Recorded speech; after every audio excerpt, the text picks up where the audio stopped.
when your favorite band starts singing the most catchiest part of their song.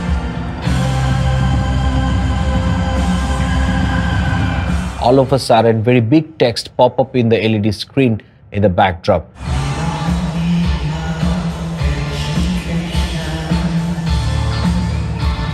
Making all the crowd to sing along with the song. This is what a VJ is doing with collaborating with the artist, making a production bigger and more experiential. By the end of this video, we will have clear knowledge how VJs are executing digital visuals in a live performance.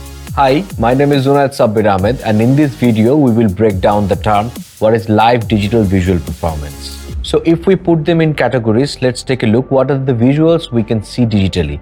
There are static visuals which are made out of lines and shapes or maybe a photograph.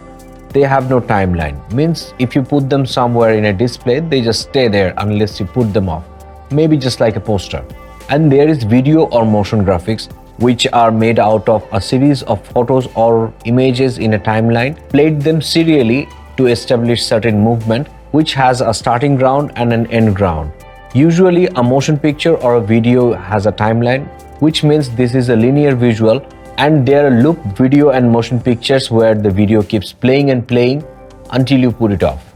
And then there is generative visuals. Generative visuals have no timeline, but with immersive flexibility and opportunities.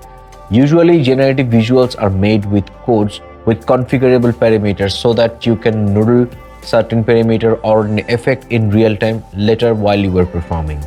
Generative visuals have opened up a whole different world. If a static visual or a motion visual is an object, then the generative visual is an energy. Means you can noodle in real time. For example, unlike editing and rendering out a fire burn video, you might want to put up a generative fire and add physics to it, and maybe add some air on it as well. I am certain that you are an advanced people already who understands how a film or a motion picture or an AV is made. Usually there is a director who directs the story from start to end.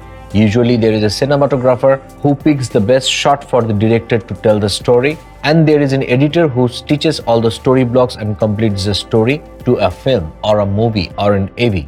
A VJ is a guy who's doing all that in real time, means right now, in big live concerts, in festivals, or maybe in big live events as well. VJing as a term, passion and of course profession isn't something new for past few decades.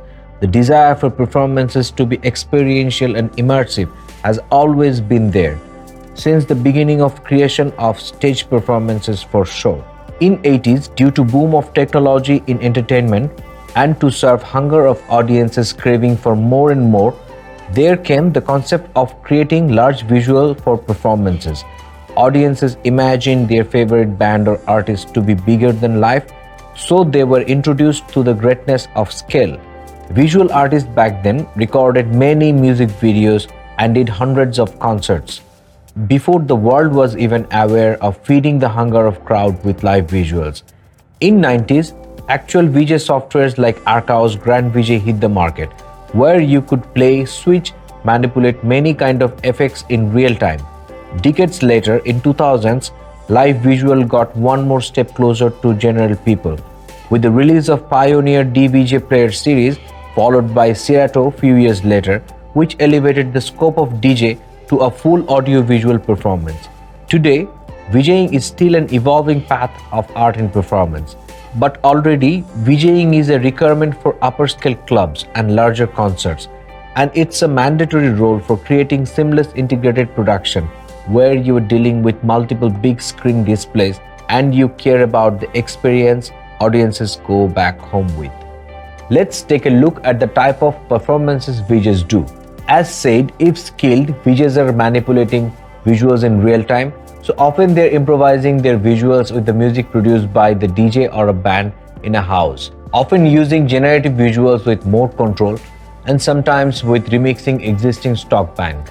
In many productions, VJs get very detailed with synchronization, with storytelling, plotting, and often they plan with the band or the artist about making a significant moment and doing that program over and over, recreating the moment for live concerts. And for that, VJs often create their own visuals from scratch or manipulating the stock. Planning with the performing artist on stage, VJs play and mix those contents to create those immersive moments.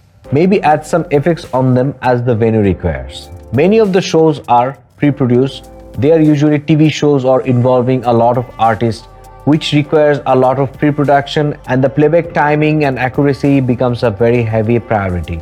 The next thing I'm gonna say might scare some of you, but it's gonna thrill rest of us. Every show is a new show.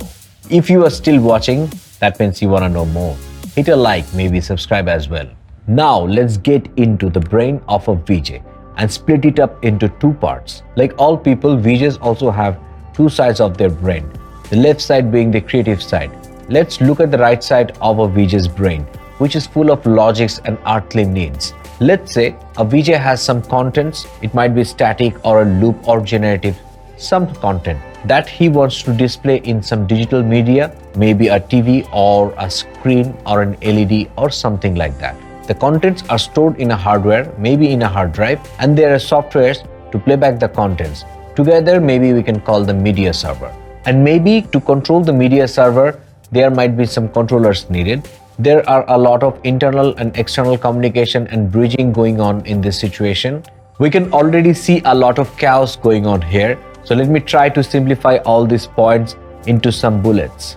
As we were talking earlier, a VJ has a bank of contents. Those might be shot by himself or made by himself. Sometimes they are made remixing existing contents. Sometimes they are adaptation of existing artworks by greater artists. And often of the times they are loop contents made by professional animators, which are very easy to use for the beginners. Links to some great free visual loops are given in the description below. Now let's take a look at the hardware a VJ is dealing. Sometimes VJs are working with a classic tool called analog video synth, which manipulates the incoming video signals and output with an effect. VJs often use video processors to convert their video signals to some other protocol, maybe LED data. One of the most crucial and stronger and heavier tool for the VJ is GPU. The stronger your tool is, the better VJ you would be. A modern VJ is running everything on a computer, usually a software-based media server. If the VJ is synchronizing with other performer in the house or maybe light engineer, often they use a protocol called timecode, which runs a time across the venue where everyone stays synced to. In case to case, to receive audio or output audio, VJs use a device called audio interface. To input live video cameras and mixing them for live, VJs need capture devices. As mentioned earlier, there are softwares for generative visuals who can do visuals in real time. There are softwares for mixing multiple visuals and blending into one in real time as well. Pixel mapping softwares are used for unusual displays, mapping contents for irregular form factors. And there are many communication protocols running in between them. And often in big productions, there are separate playback machines used to control the whole playback for the show. Windows or Mac, this ever-growing fight has come to a steady pace lately. Where Windows has flexibility and expandability, Apple has M1. Many of the hardware-based media servers are becoming obsolete day by day, since every day software-based media servers are upgrading and expanding their capability. Apart from keyboard and mouse, there are many external controllers used to control visuals. In most professional cases, visuals are controlled by the lighting desk, also known as the DMX desk. If you want to know about it, click here. VJs love to control their visuals with MIDI controller, which are originally made for the musicians. In experimental installations, VJs also use motion sensors to control visuals with them. And visuals can also be controlled with a classic thing called IR, which is this. Let's talk communication. There are many analog video communications and protocols, such as VGA, SDI, AV, etc. Later, they were converted into digital signals such as HDMI, DVI, or DP. There are audio signals with various connectors and pins. There are MIDI signals which make your software listen to your controller. There are DMX data coming from the lighting decks or maybe going to the DMX fixture. And there is ArtNet, which connects visual to the LED panels. All these softwares and hardwares are sitting there pointlessly if they are not bridged and connected properly. So to understand that, we're going to dive deeper into how they are connected internally and communicating. Many of the times, this software transfer data internally that we don't even see, just share between the softwares. And sometimes the visual data is translated to some other platform or device, maybe laser or maybe lights.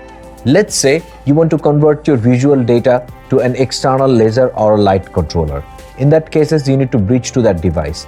To reach the device, you might be connected to a wired network, or this can be wireless as well. After all this technical and critical info, let's take a look at what this big deal is about. A VJ finally needs to show their thing somewhere. It might be a TV like this. It might be LED panels, which is pretty common these days. Sometimes LED panels are placed and arranged in a certain ways that creates unique look, which takes the experience to next level. Sometimes to wrap around a building or a huge installation, pixel matrices are used and visuals are played on top of them. Projectors of various powers and features are used to create advanced projection. One of the most popular advanced projection is projection mapping. To know about projection mapping, click here. Projectors are used also to create holography show. Projectors are also used to create fancy effects called water projection. For the nature of light coming out of projector, projection is used to create interactive performances as well. Ta-da! All the earthly, technical, logical stuff of left brain is over. Now let's talk about the right brain, the creative one. This part might be a little bit biased because it's coming from me. This is the way I learned to think from my experience of a decade in this industry. Here I tried to highlight some key points a VJ need to be aware about. With collaboration with the performing artist on stage, VJs often pick the right visual that expresses the moment at its highest level. Knowing when to stop visual is as much as important as knowing how to start it. And even important is knowing when not to cut. How a video is mixed with the next one or blended with the layer above is called transition. VJs play with effects on top of their existing bank because it's fun. And it's really a crazy way to get your audiences hooked to the displays by putting live effects. Like a good DJ would do, are always synchronizing their visuals meaningfully with another content or music being performed. In live shows, if VJs are not playing an audiovisual performance, often they're interpreting the live music coming out of a DJ or a band. Now you are ready to dive into action. Are you ready to start with some great visuals? Here is a list of softwares that will help you to start your VJing right now. Link for some useful and free resources are given in the description below. In the forthcoming videos in short form or long form, we will be covering on live VJ, aesthetics, the archiving part of the VJ, performing live. We will get deeper into generative visuals, hardwares and softwares. We will be diving deeper into advanced display media. We will be learning more on controllers. Let me know in the comments which one shall I start first. I hope to come back with more informative videos on live production. See you next time.